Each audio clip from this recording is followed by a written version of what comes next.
Assalamualaikum warahmatullahi wabarakatuh. Kami dari kelompok 2 yang terdiri dari Yusrina Sahrini, Siti Latifah, dan Siti Nur Fauziah akan mempresentasikan makalah yang berjudul Sejarah Psikologi Agama, Metode-metode dalam Psikologi Agama, Hubungan antara Psikologi Agama dengan Agama Islam. Baik, yang selanjutnya akan dilanjut oleh teman kami.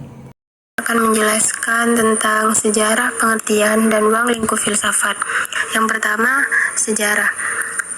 Psikologi pendidikan Islam memiliki sejarah yang panjang yang dibagi menjadi dua masa. Yang pertama, masa klasik, yang kedua, masa modern.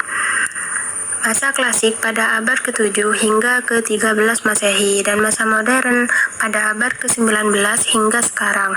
Psikologi pada mulanya digunakan para ilmuwan dan para filosofis untuk memenuhi kebutuhan mereka dalam memahami akal pikiran dan tingkah laku aneka ragam makhluk hidup, mulai dari yang primitif sampai yang paling modern. Namun ternyata tidak cocok lantaran menurut para ilmuwan dan filosof, psikologi memiliki batas-batas tertentu yang berada di luar kaidah keilmuan dan etika filsafi.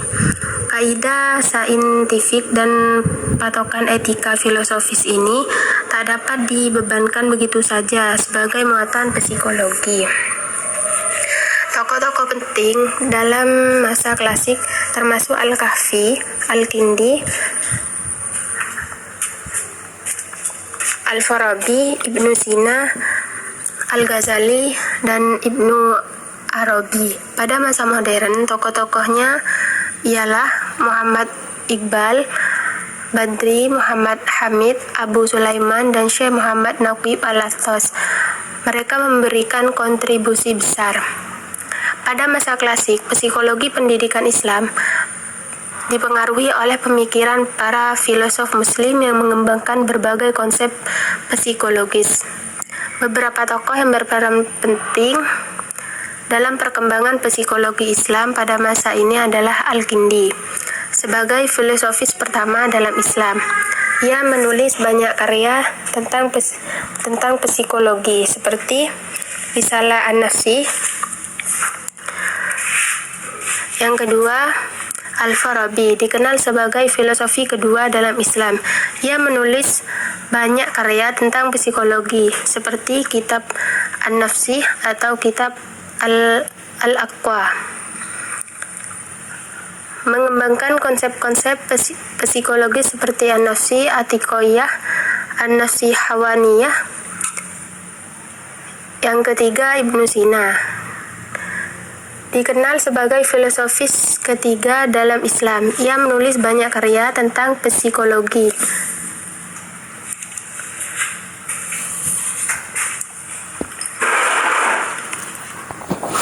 Ibnu Sina ia mengembangkan konsep-konsep psikologi seperti al-insaniyah, jiwa manusia. Yang keempat, Al-Ghazali dikenal sebagai mujaddid atau pembaharuan dalam Islam. Ia menulis banyak karya tentang psikologi seperti Ihya al-Ulumuddin.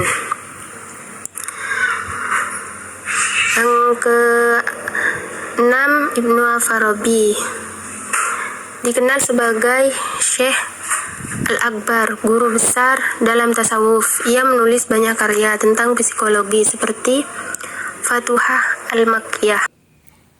Selanjutnya adalah metode-metode dalam psikologi agama.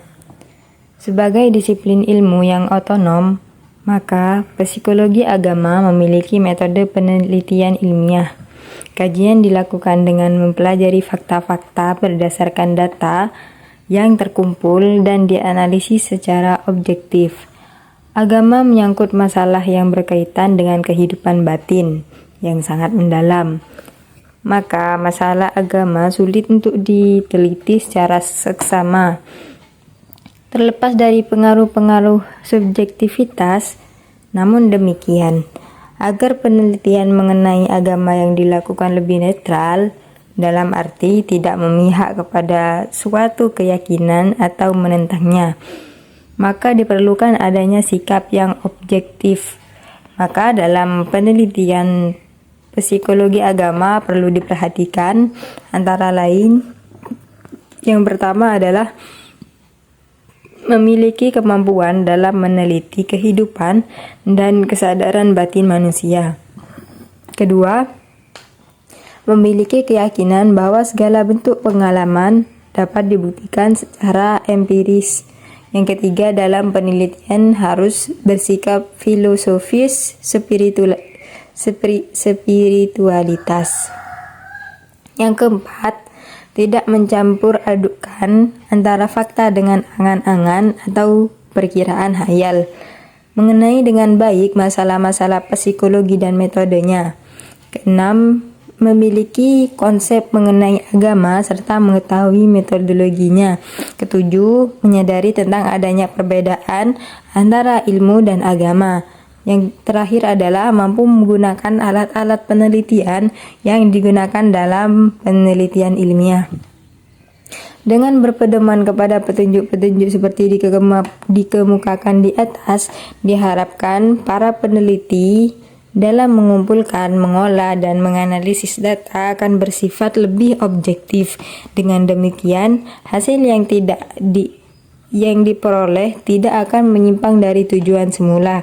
Dalam penelitian, ilmu jiwa agama menggunakan sejumlah metode yang antara lain dapat dikemukakan sebagai berikut. Selanjutnya adalah hubungan antara psikologi agama dengan agama Islam. Hubungan antara psikologi dan agama telah berlangsung sejak lama pada masa awal perkembangan psikologi. Banyak tokoh psikolog yang memiliki latar belakang agama yang kuat. Sigmund Freud, misalnya, meskipun sering dianggap sebagai kritikus agama, sebenarnya sangat tertarik pada fenomena keagamaan dan pengaruhnya terhadap jiwa manusia. Baik, itu saja presentasi dari kami. Kurang lebihnya mohon maaf. Wassalamualaikum warahmatullahi wabarakatuh.